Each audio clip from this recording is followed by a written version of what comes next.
apo më saktë rrisim nivelin e importeve duke zhvilluar vendet ku ne importojmë. Aspekt shumë pozitiv në fakt, siç ka thënë dhe ministri, është fakti i promovimit të Shqipërisë, por jo vetëm në aktivitete kulturore. Pra, ekonomia e eventeve është një nga sektorët ekonomik që nuk ka pasur një zhvillim të madh vitet e kaluara, por shohim që Romina, mund të ndalemi një moment këtu, pra duke e parë pa diskutim edhe nga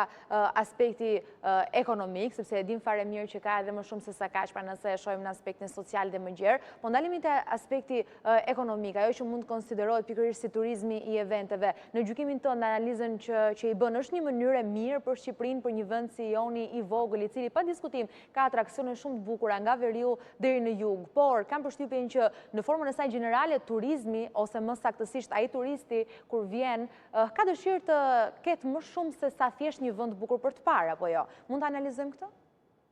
Po, në fakt duhet të analizojmë sepse në Shqipëri nuk është zhvilluar ekonomia e eventeve dhe kur flas për ekonomi e eventesh apo aktiviteteve kulturore, sportive, kam parasysh dhe aktivitete sportive, pra jo vetëm kulturore, pam që për shembull Giro d'Italia është një event i cili ndikoi pozitivisht në rritjen e perceptimit dhe ndryshimin e imazhit për ato individ cilët kanë ndjekur Giro d'Italia pra hyrjen dhe kanë kuptuar që dhe Shqipëria ka atraksione turistike dhe për më tepër, patjetër që mund